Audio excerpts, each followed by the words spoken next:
Hello everyone, it's another episode, another 30 minutes with. Welcome back to Not Another Whiskey podcast. It's Daz here without my horrible little friend, Mitch Beshard, who is unfortunately very, very busy at the moment. And he's so busy, he can't make it. And Chiara, I'm not sure how you feel about that, but I actually find it personally very rude with him. Hope you agree. Oh, he's really missing out today, isn't he? He is missing out. Exactly. Well, look, I'm joined by Chaira Giovanacci. Is that right?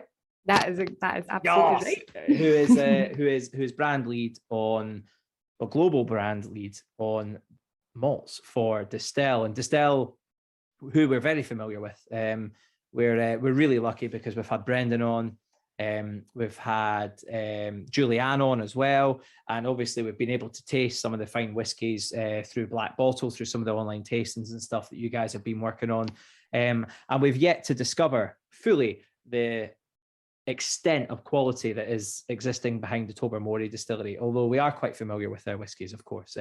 Lejeune, the Sinclair series particularly, is one of my favourites, and actually I think I picked it out as one of my top 3 whiskies that were new that I tasted last year. So very familiar with your whiskies and very familiar with the Bunnahabhain whiskies. And actually, that's what we're here today to talk about. That's a distillery that's done, you guys have been very busy, I think, over the last sort of few months, and not just on new releases. Prior to that, lots of developments at the distillery and things. So what's just generally been happening over at Bunnahabhain, Chiara, that you can give us a bit of an insight into? It'd be lovely to hear about those. Oh, absolutely. We've been super busy at the distillery over the last couple of years, really, and actually just a month before we went into lockdown, we actually opened our brand new visitor centre, and we've been really fortunate because Bunnahabhain as a distillery has the most beautiful location. I mean, I'm a little bit biased, but I think it's the most cracking on Islay, and you've got views right across Bunnahabhain Bay all the way to Jura, and our gorgeous visitor centre was open for a month, and then we had to close due to kind of COVID. So the great thing is that, you know, we're now back open, and we can actually make use of that kind of gorgeous facility. The kind of second big thing that's been happening at Bunnahabhain is that for the last year we have been constructing a biomass plant. So it sits just behind the distillery. Is this where the village was, where the old housing and stuff was? Is that what you've done with That's that? exactly where it is, and it's been constructed on the hill, and actually the shape of it mirrors the Paps of Jura. It's really striking. It's fantastic. So it's actually, we are kind of testing it at the moment, and it will be fully kind of up and running within the next couple of months. So by July. So what that means ultimately is we will be running off a net zero emission distillation process for the distillery. So it's really cool, and it's fueled by draff from our distillery, so the byproduct of distillation, and it's also fueled by sort of felled forestry on Islay, so within a 15-mile radius of the distillery. So it's really an enormous feat, and we're super proud of it. So that will be up and running fully within the next couple of months.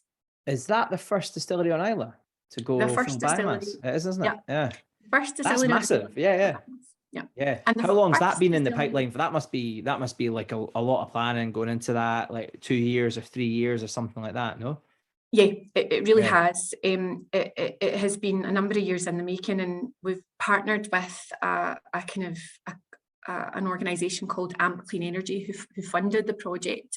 So the project itself was about £6.5 million, and they funded it, and we've been working kind of in parallel with them to get it up and running. So wow. That's it's exciting. Really, I always remember one of my favourite things, and I used to travel over to Jura a lot and drive down over to Port Ascaig, and many years ago I used to work for Diageo as well, so I've always had a kind of keen eye on just to see what's happening down at Caerleela, and I was working for White Mackay, so I'd go over to Jura. But the Port Ascaig is one of my favourite pubs in the whole world. I absolutely adore the place. Just simple, easy place, nice place to go for a wee dram and a beer, and on a nice day you can sit out and take it all in, you know. So I'd always make an effort to go down to Bunnahabhain, and there was something really charming about it, because when you would drive past those houses, which were disused at this point. It always had this kind of utilitarian appeal, Bunnahabhain. You know, it wasn't always the prettiest distillery, but it had an appeal and a charm to it, which made it felt a little bit more old school. Do you know what I mean? Yeah. And it always kind of drew me in a little bit. So I'd always drive down, always have a little look and see what was happening. And over the last few years, I noticed quite a lot of changes because you put the car park in, there was a new visitor centre had gone in, you'd knocked down the end warehouses. And I think now it looks like you've repainted the cottages. And that pier, as you say, there's very few places that are as stunning and as memorable as the pier there at Bunnahabhain. It's such a special location for any distillery. And the fact now that you are implementing all these changes to become environmentally more aware, more conscious, I suppose, and efficient, it's brilliant. You know, what a brilliant achievement. And it's actually like adds more to the story of Bunnahabhain, not just its beautiful location and its sort of quirks and charm and all that sort of stuff. Now it's like that. I'm really interested to see how that is, because I don't think I noticed that the last time I was down. I didn't see the developments there. Yeah, and it's we're really lucky. We work with a fantastic team, especially our kind of technical and compliance manager, Angus. He's very progressive, and I think, always looking for ways that we can make improvements across the portfolio, whether that be at Bunnahabhain or Deanston or Tobermory, but looking at ways that we can sort of improve our efficiencies, our sustainability. And we're really mindful of the fact that there is a mandate from the SWA as well to reach sort of net zero emission by 2040. So it's we're really lucky that the business have supported this move, and it's going to really be a big step in the right direction. Still lots to do, but yeah, a big step in the right direction. And it is another element that really adds, as you say, to the rich storytelling of Bunnahabhain. Yeah, no, totally. So not only are you different because you now are the only distillery on the island that has its own biomass plant, but Bunnahabhain is different in many ways from its Islay counterparts because it's not so smoky, right? When you taste it, you get those lovely nutty, slightly savoury characters, but you don't often get smoke in Bunnahabhain. And I've always been curious about this, and I don't know where it came from and how it became so different. I'm not really sure what the story is there, but Bunnahabhain does stand apart from the other distilleries on Islay because of this lack of smoke. Absolutely, and that's really what people always talk about. And I think about 80% of our portfolio is unpeated. So, and we do a very, very small proportion, kind of about 20%, that is smoky Islay, but our heartland is really unpeated. And I guess the big flavours that we're known for are the fact that we're unpeated, we're predominantly sherried as well. Yeah. And in terms of the kind of profile and the characteristics, and I have to watch what I'm saying here, because if Brendan and Juliana are listening, they'll be like, listen to the marketer speaking. Totally. Who is this lady? Do you know what I mean? Who does she think she is? Totally. But I think let me just interject there, because they do give it some marketing chat as well. Those guys do. Do you know what I mean? Is that? Oh, they do. They've got all the ideas. They've got all the ideas. Everyone's a marketer. Everyone's a marketer. Exactly.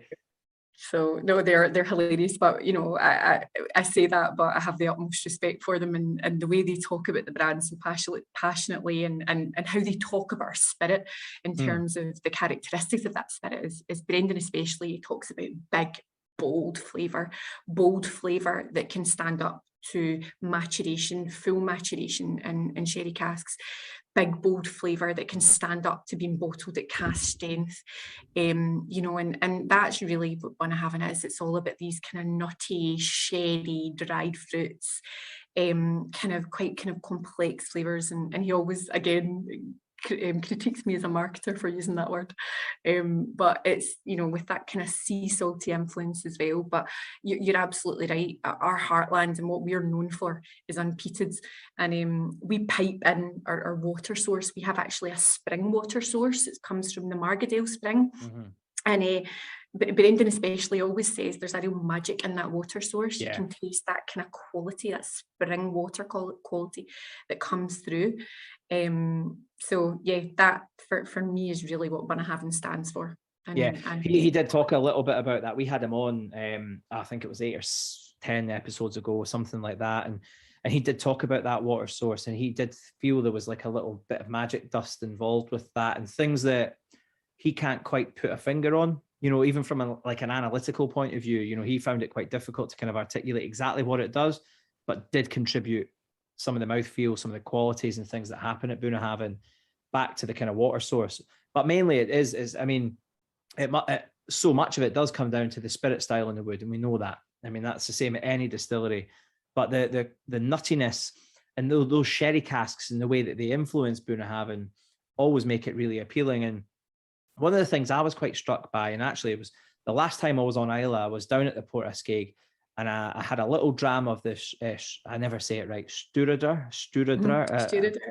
right? Sorry, my Gaelic's terrible. And at that price point, the quality value versus, you know, quality was very reasonable. And I've always found that with Bunnahabhain throughout the range, is that there is this clear house style, clear sense of character and profile, and it's not really compromised at any price point as you move through the range. I think that's something that should be, you know, applauded from Bunnahabhain.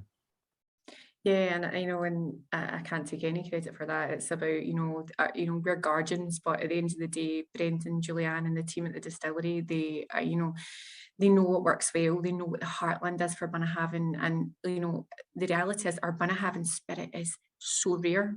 We're so constrained, so every drop has to be special.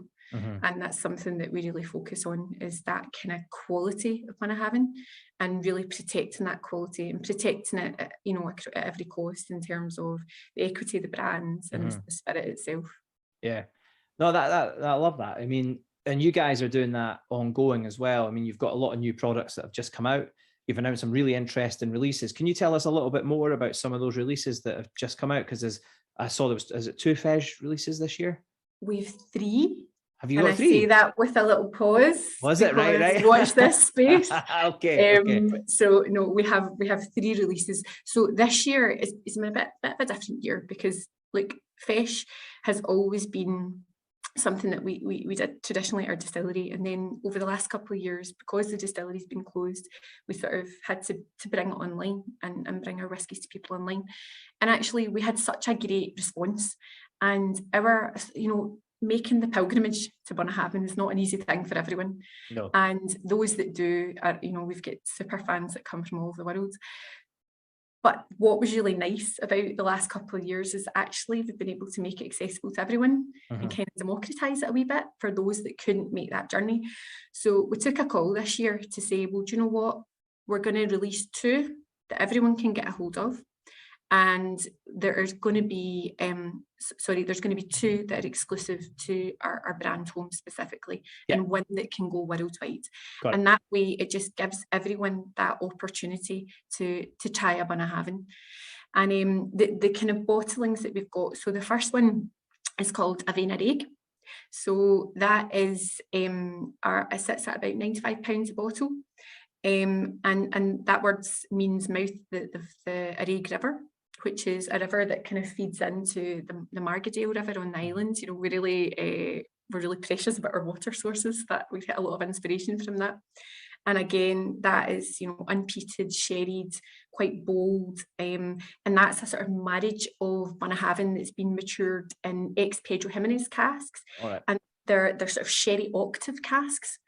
And also Bunnahabhain that's been matured in ex-bourbon casks. Okay. So you've got a lot going on. I mean, like that classic house style, but with richer, fruitier sherry casks, basically, and intensity, because the octave's smaller casks, right? So they're going to give you quite a lot of impact quite quickly. Yeah, exactly. And that has been, so that again just always sort of pays back to that kind of traditional Bunnahabhain house style, or distillery style. And then we have a bottling which is a 1998 Calvados cask finish as well. Yep. So slightly different. Again, this is unpeated, and you know, with the kind of brandy casks that we're using, you really get that sort of appley kind of cinnamony notes that are coming through. So again, this has allowed kind of Julianne and Brendan to be that little bit more sort of playful and experimental with Bunnahabhain spirit as well. So we have a really small volume of that. I think it's about 2,000 litres. Right. And then the last one, which is exclusive to our brand home at our distillery, is a 2004 Moynia Tokai cask finish. Okay. Now, that is actually a peated Bunnahabhain. So Right. again, just to kind of shake things up a wee bit, where, you know, they've been a bit more experimental with these sort of Hungarian Tokai casks. So, you know, a kind of dessert wine cask as well. So a really varied offering to support facial. Yeah, those Tokai casks will be quite interesting, won't they, with that smoke? I mean, when you're making smoky whiskey at Bunnahabhain, are you guys going heavy smoke, or do you kind of peel it back a wee bit? What's the sort of general sort of like style, I guess, from a sort of peated Bunnahabhain? So it's I would say it's slightly more delicate than maybe your kind of classic Isla, and I think this one in particular, it's about an 18-year-old. So given the fact that it is that little bit older, you've still got that kind of smoke, very predominant smoky flavour, but it's very well balanced and well rounded, and that sort of really surprises people actually in terms of how well that works with the Tokai casks. But I think in terms of the kind of classic Isla profile, it's a bit more complex, a bit more balanced in terms of smoke. Yeah, I mean, you know smoky whiskies better than most. I mean, you've been at Lefroy and things like that in the past, and you know you've created these products and worked with them for a number of years, and I think when you do think of Bunnahabhain, I like the elegant, the softer notes. I didn't realize it was an 18-year-old, that whiskey actually. It'll just round off really, really nicely. And actually the smoke can become quite well integrated.